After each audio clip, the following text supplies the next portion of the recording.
Right, how we going? Don't mind the road noise. We're literally right next to the highway in Panmure, just outside Warrnambool. So it's been a few days actually. So today is what is today? Today's Tuesday. So I've been on the road for 10 days now. It's been a long 10 days. So it's been a fair bit of time with family, and the 3 days to get into Victoria. And we're going to spend another week to get back, and spend time with family and family dramas. And you think time heals wounds, but clearly not. It's family. We all have those people in our life that are toxic, and there's a reason why they're not in our life in the first place. So plan is tomorrow we're going to be, so tomorrow will be the end of my solo leg of this trip, which will be good. Haven't seen Shanna and the kids for 10 days now, and it'll be good to spend some quality time with them and spend some quality time all together as a family with my family while we're here. So enjoy the wedding as well, and should be interesting. But so on to running repairs. So been having issues. So solar rated to, I think it's rated to 180 watts. I've had this thing for close to 4 years now. This is the second panel, so this is a replacement for the one that was only producing about 50 watts, 50 to 60 watts, and this one's putting out about 75 maximum, which, if I'm just charging the batteries during the day while we're at camp, it's not so bad. Like, it does the job. But if I'm camped up for a few days, it doesn't do a lot. So I'll come in. Give me a second. So I bet this locked up because I was in town. Now, wiring mess. So we have patched and fixed and adjusted stuff along the way, and I didn't realise till pretty much right at the beginning of the trip that not everything was going through the smart shunt, which it is now. Now, solar input to the DC-DC.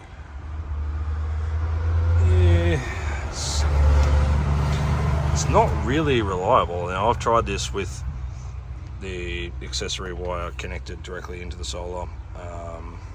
Tried it connected directly to the battery. It doesn't seem to want to change anything. It fluctuates like it's on a floating charge, even when the battery is really low, which is,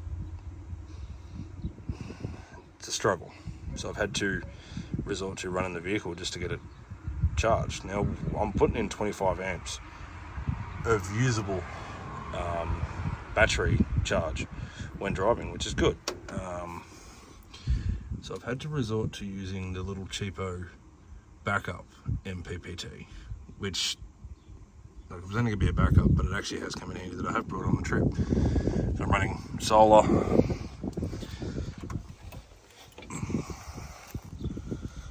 This is a fix job in the way of a solar lead. Now, the lead that I had on there was being a little bit dickysome. I'm still getting the same amperage through this lead. So all I did was go to Bunnings and got a 25 metre heavy duty extension cable, cut it in half and run 2 lengths. So we've got 2 lengths running Anderson plug to solar panel. So it's a 3-core wiring. So I've done neutral and positive joined together, so running double. So basically running 4 cores of power with 2 cores of ground. It hasn't really made a big difference. We'll run through, stepping over everything because I haven't really set up camp. So at the moment, try to get a good shot of it. At the moment, it's cloudy, so sun's non-existent. I've got the fridge on max because I've just refilled the fridge. So drawing 3.5 at 44 watts, which isn't too bad. That's on max. So on here, we'll go through a proper review on the fridge at another time. So settings, tap on it till it flashes, press it again, it'll go over to eco mode.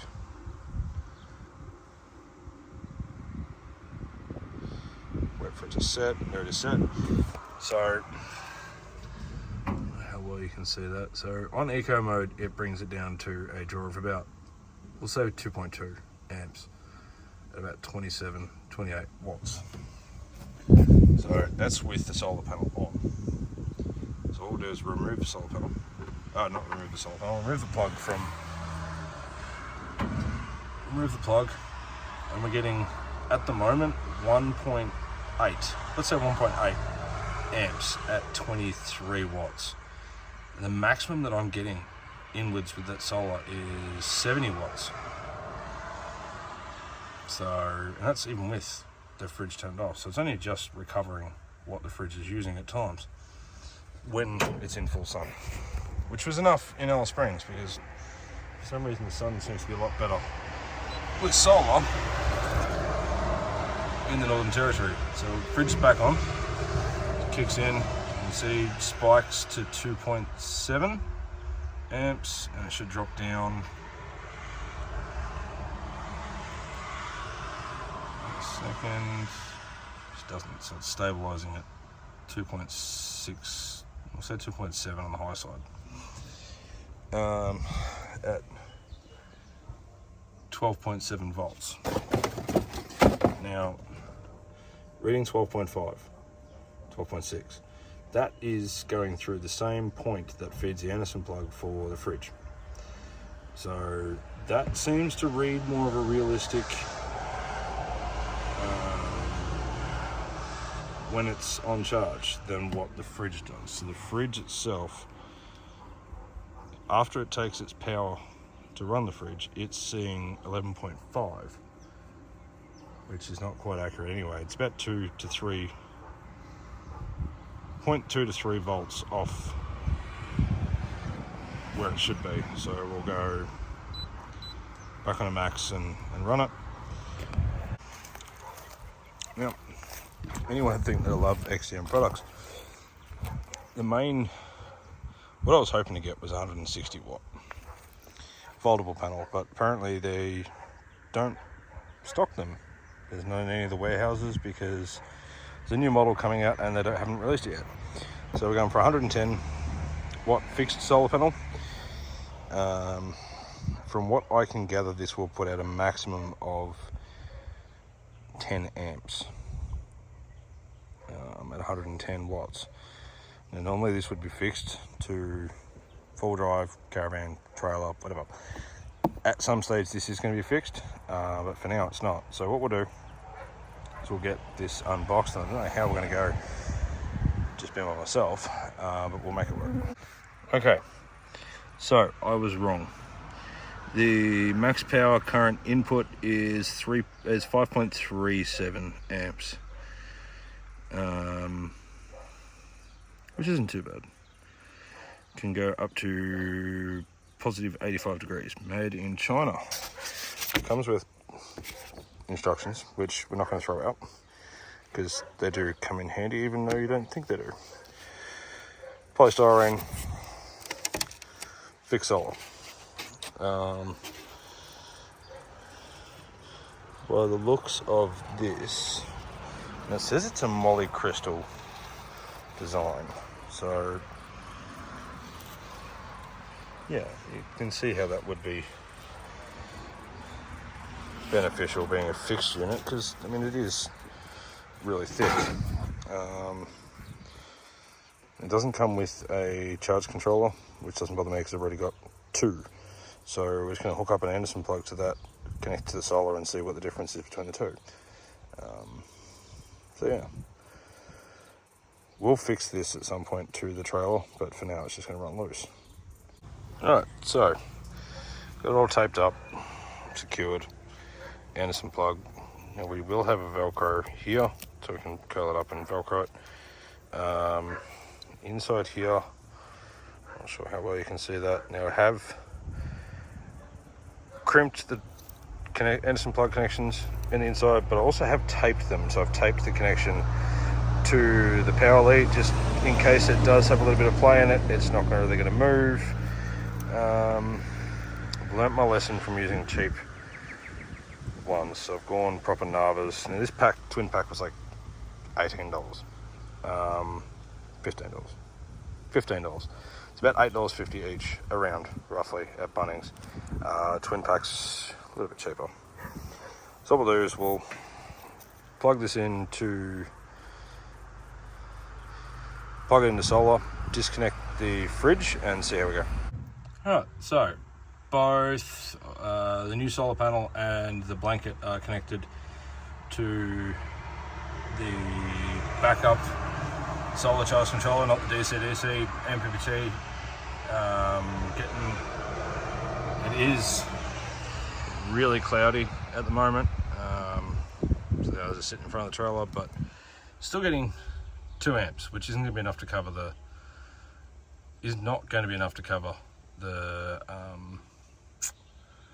what the fridge would be running right now, but it's still inputting, which is good. So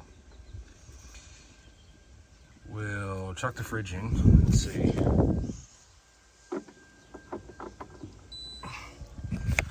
So fridge in, powering up.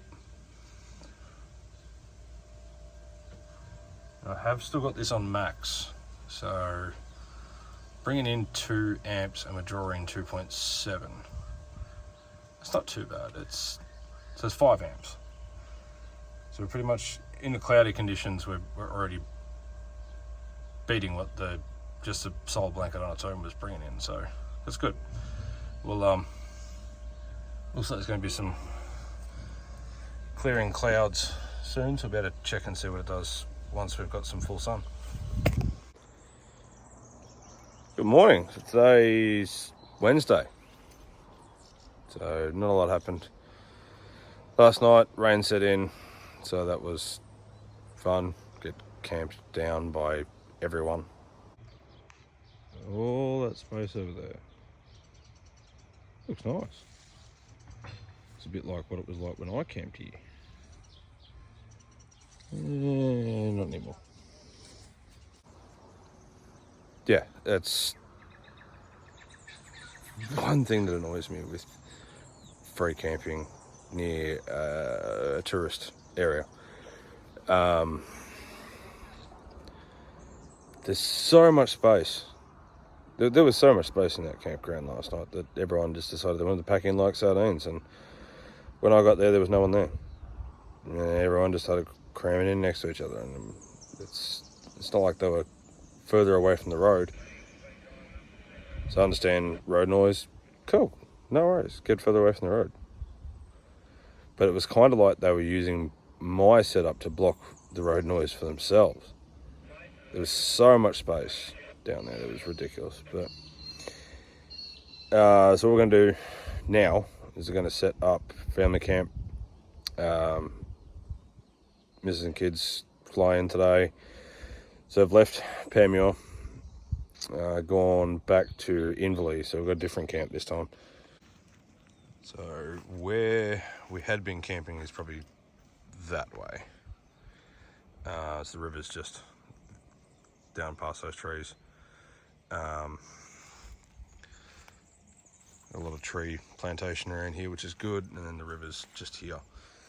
So the idea is, step over there, trailer. Idea is kind of get some, park the tent in here. I think I'm gonna have to move the trailer for this one because I forget how big this tent is. So I'll park it here on tent on the grass, set the trailer up next to it, and then when I come into... I didn't get that. Could you try again?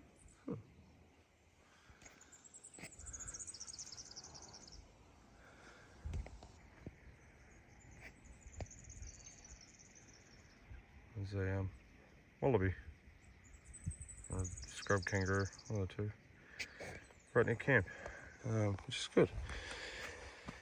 So yeah, we'll have to move the trailer, I think, and then we're gonna have we're gonna have a tent, trailer, and then as I come in tonight, I'll drive in forward, have the awning facing towards the tent. The tent does have its own awning on the front of it, and it works, kinda. So at night time, we'd end up having to have the awning. Well, the awning is actually part of the door, so it is the door.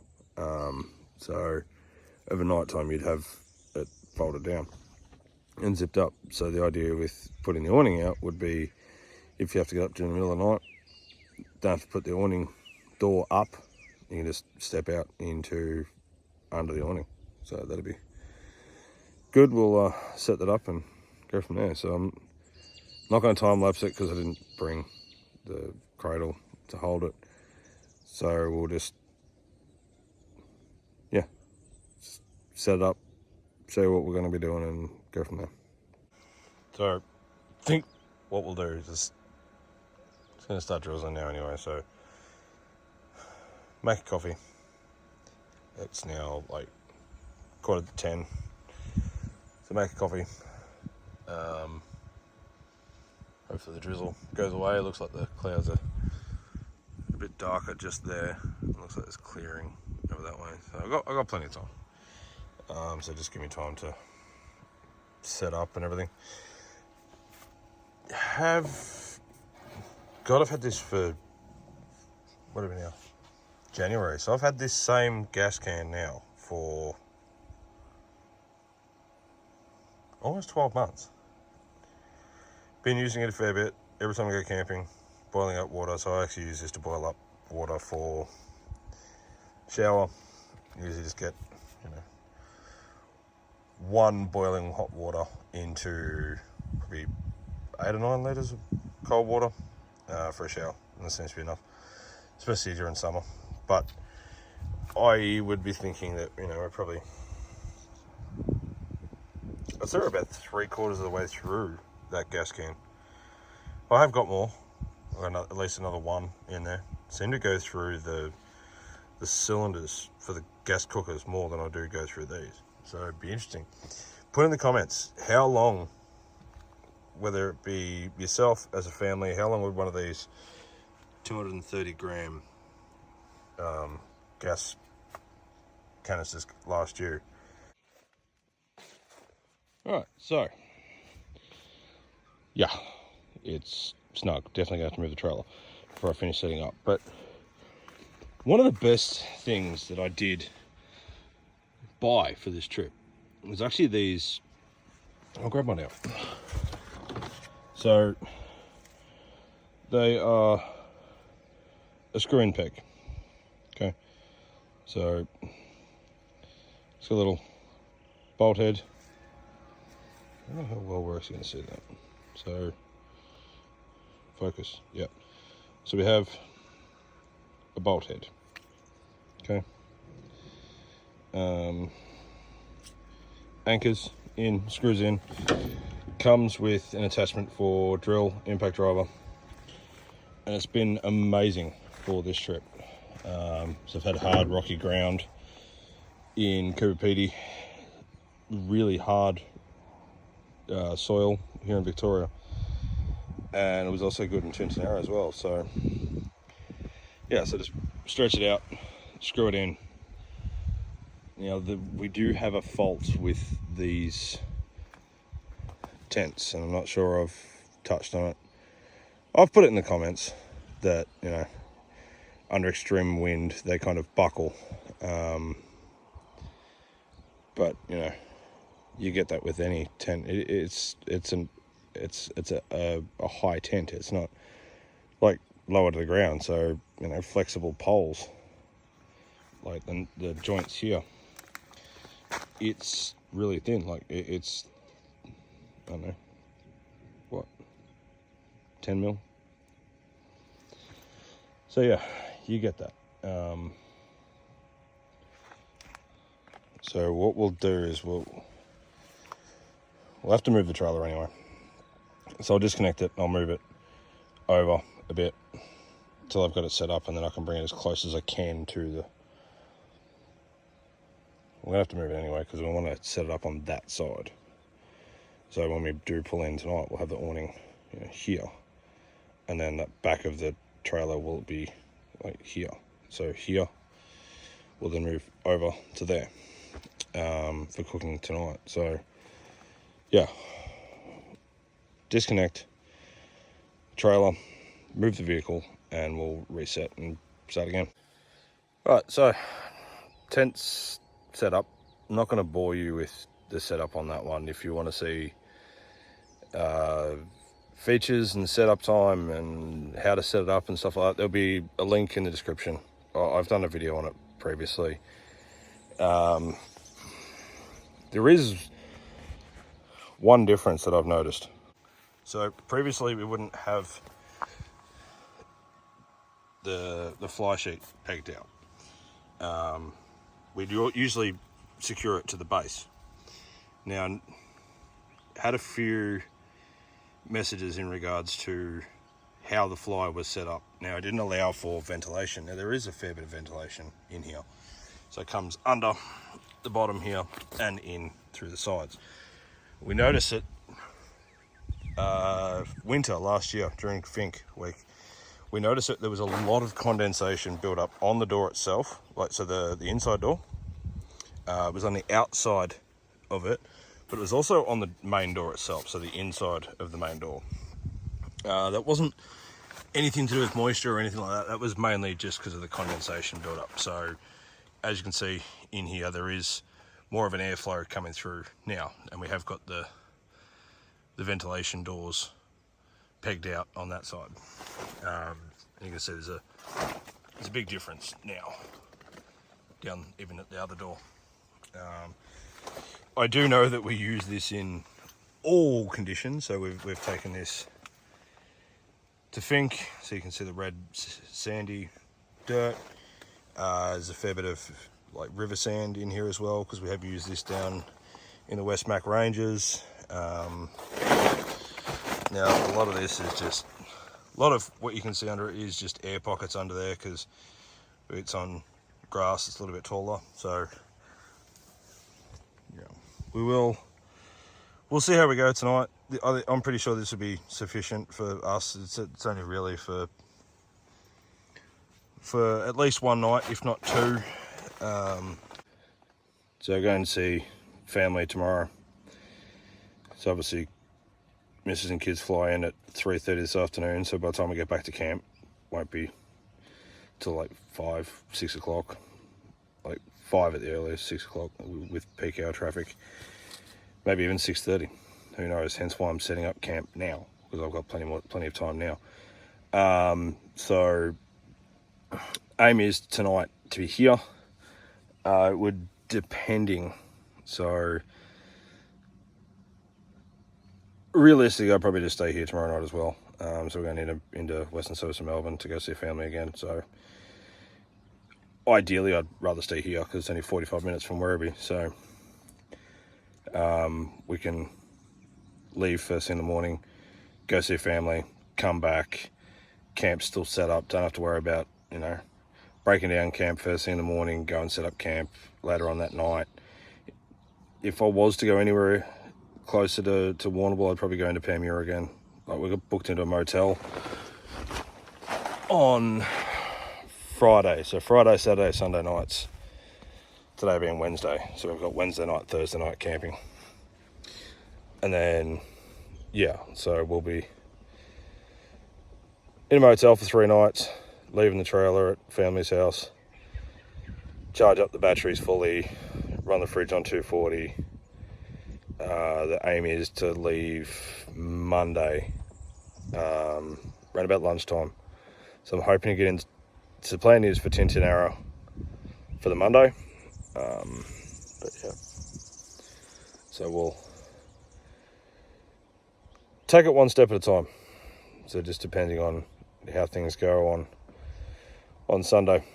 So, but yeah, plan is to leave Warrnambool area at lunchtime on Monday to get into South Australia, into Tintinara by roughly around about 5.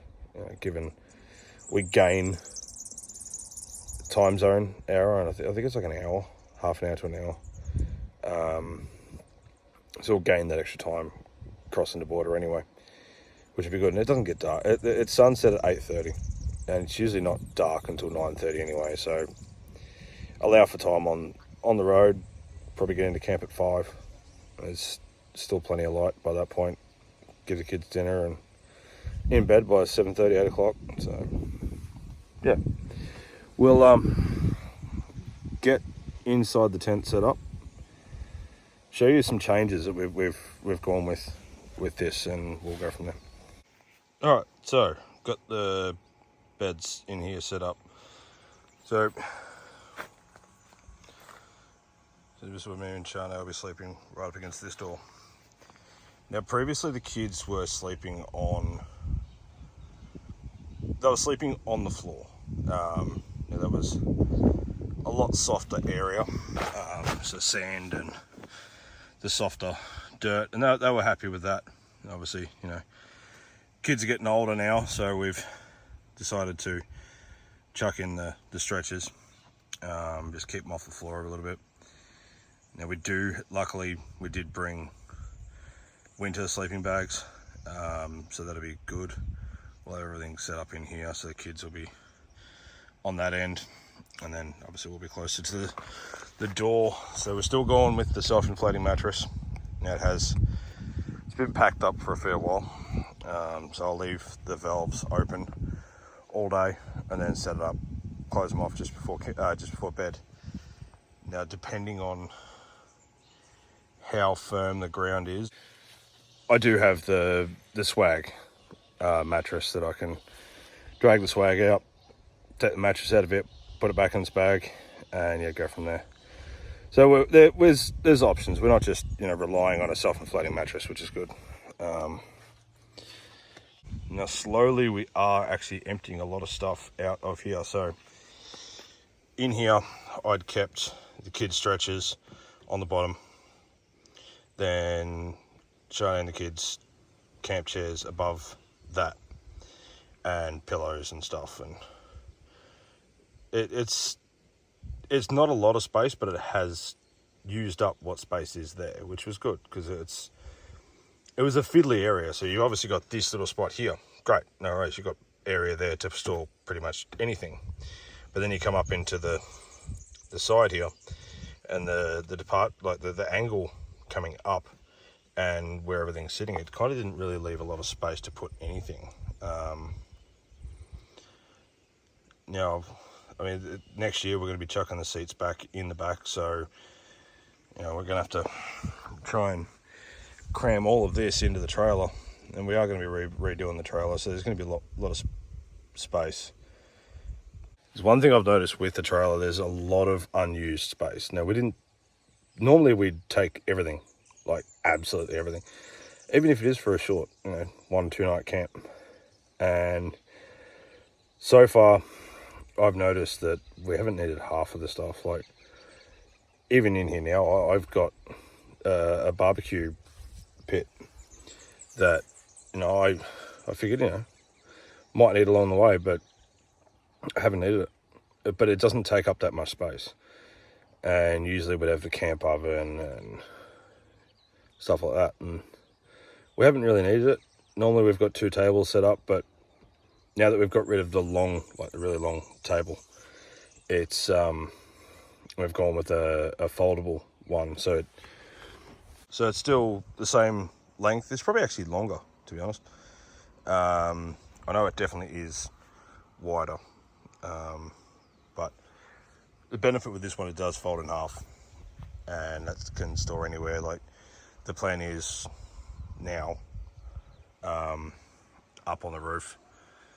So now that Shana and the kids are going to be here, we're going to need all that boot space and back seat where I've I'll open the door, you can see it clearly. So I'd had my camp chair in there, the swag bin sitting on top, and I'd had the tent in where the swag is now. So that's been good for just me. It's been perfect. Boot's been full, but not too full. Back seat's been full, and everything that's there is soft and it's secured anyway, because it's not going to be going anywhere because it can't go past the headrest. So that's been good, but the plan is to chuck it up on the roof.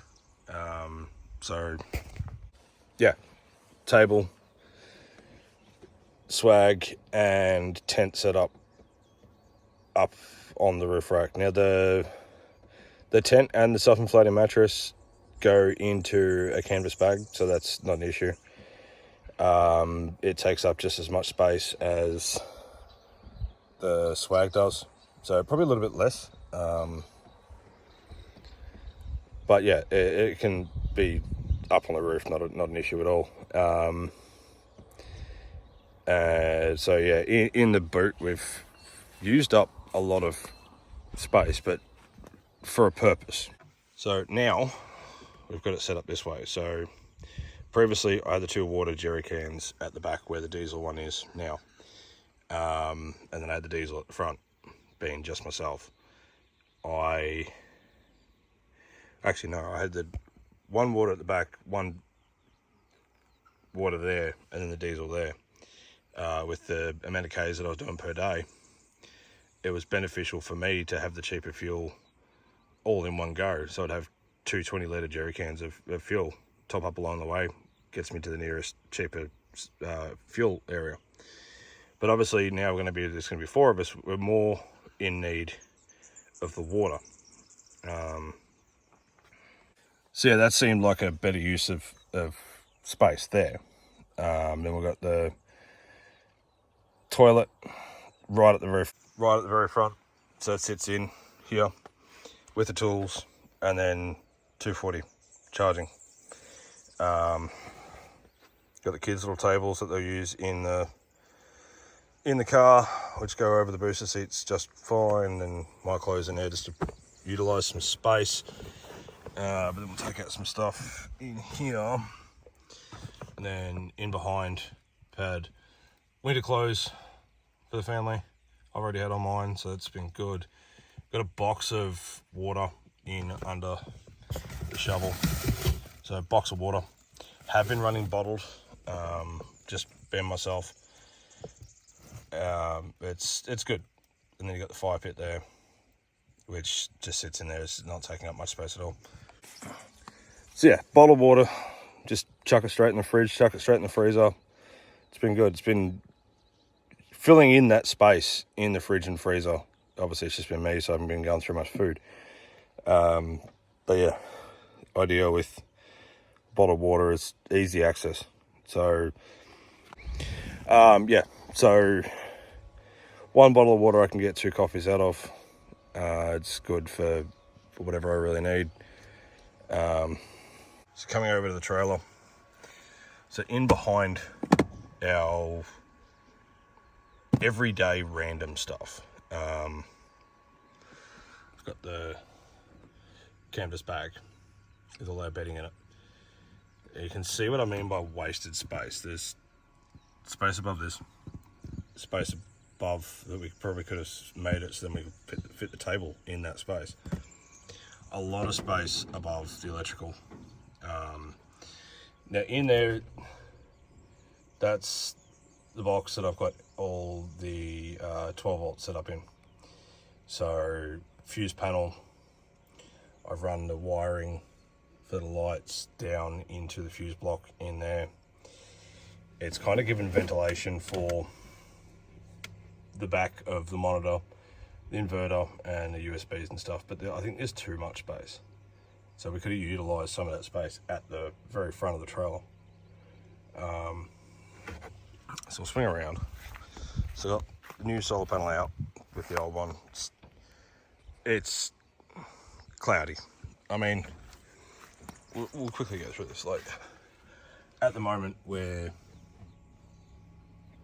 even on. We're up to 0.1. So we're not losing any power, and that's with the fridge running. I've also got speaker on charge, so you know we're even with the amount of power usage, which is good. It's been a struggle to get that right. So in here, so normally where that section is just there, the fridge would come right back to the back. So we've got this whole section in here empty.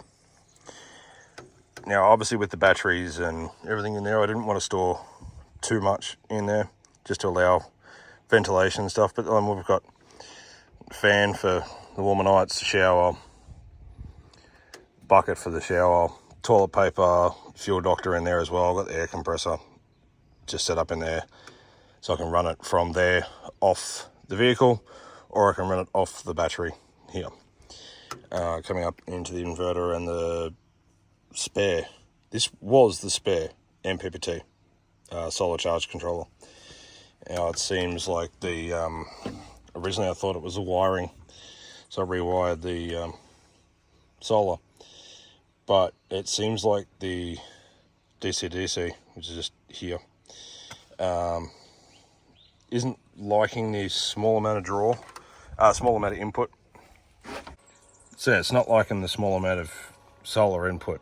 It's a 25 amp DC-DC charger, so it should cope with a small input, but it seems that anything below,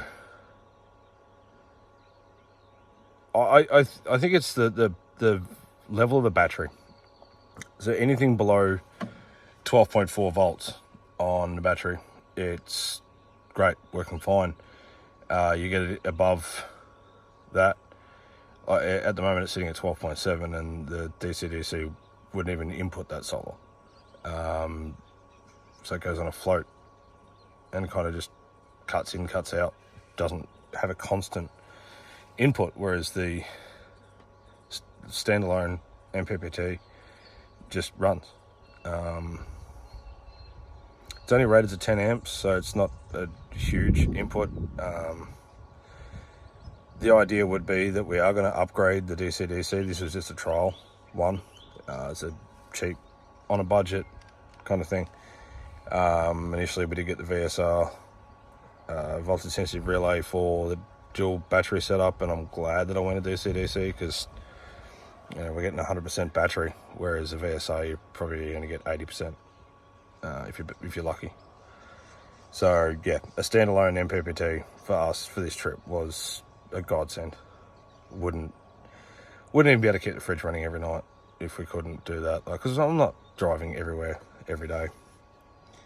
I am. I'm just not. I don't take the trailer with me every day like I did when I first got here. It's pointless. I was packing it up, running into Melbourne, full loaded car, trailer. Couldn't go to a lot of places I wanted to go. So, yeah, it was a better option just to leave it.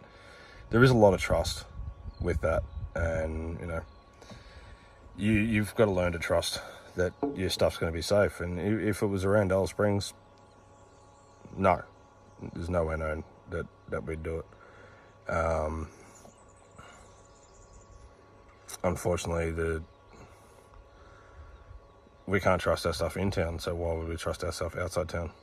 That's nothing against the tourists coming through or anything like that. It's the locals, and that's not a colour thing, because there's plenty of white people in Alice Springs that are committing a lot of crimes as well. So it's not a targeted racial thing at all. It's not trusting anyone. Period. That's simple. But yeah, down here it seems like we can trust a lot more people. It's more laid back.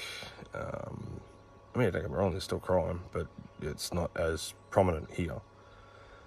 And there's a lot more people around these camp areas. Even though it's a quiet camp, there's still a lot of people around. So it's a deterrent for people. So, but yeah, so that's that.